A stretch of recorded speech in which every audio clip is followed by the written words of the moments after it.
افغانستان دارای منابع آبی زیادی می باشد که بیشتر اوقات از آنها استفاده می شود.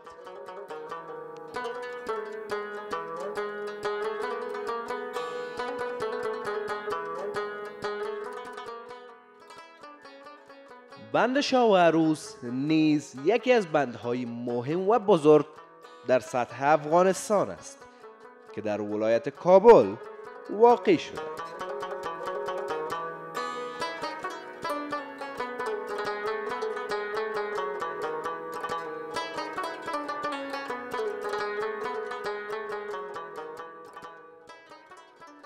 بند شاه و عروس یک بند وزنی به ارتفاع 75 متر است که در 22 کیلومتری شهر کابل واقع شده.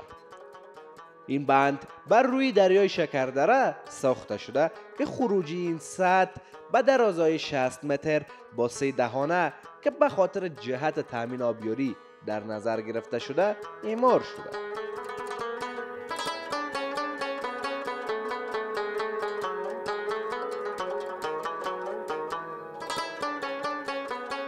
این بند که همچنین برای کنترل سیلاب است، منبع قابل اعتماد برای تامین آب شهر کابل و ناحیه شمالی یعنی شکردره می باشد.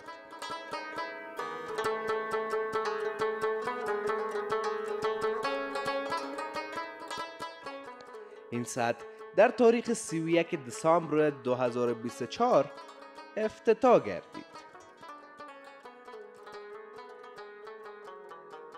مراحل تحت مناقصه این بند در تاریخ 24 مارس 2024 برای پروژه آبیاری و نیروگاه برق انجام شد.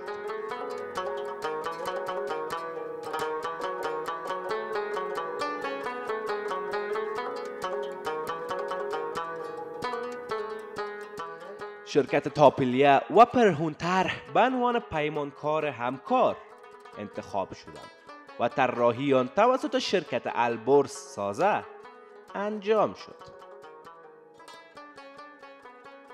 در روز 19 ژوئن 2015 آغاز کار سد به وسیله بعضی از بزرگان افغانستان و شمار از اعضای شورای ملی همراهی میشد آغاز شد. این سد با 81 متر ارتفاع حدود 330,000 متر مکعب بتون مسلح و با هزینه 41 میلیون دلار نخستین بتون مسلح فشرده خواهد بود که در درازای 55 ماه به کار گرفته می شود.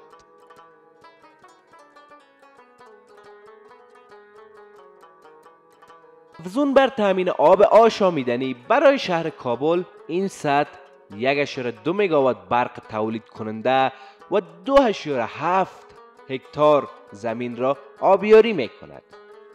این یک پروژه مهم است که برای 500 افغانی تا پروسه کامل شدنش شغل ایجاد می کند. این پروژه در نزدیکی روستای ناظم خل روی دریای شکردره در شمال کابل واقع شده.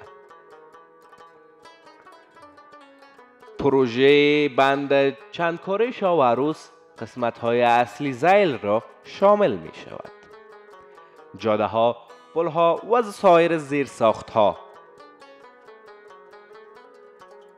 بند سمتی که با ساختار ورودی انرژی نیروگاه می باشد.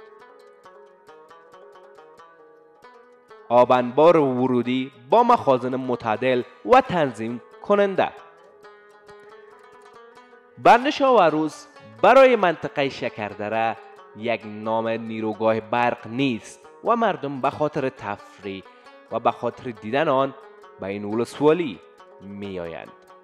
در این اواخر پروژه های ساخت تفریحگاه در این منطقه آغاز شده و مردم همه روزه به خاطر سیاحت، دیدن و تفریح به این منطقه می روند.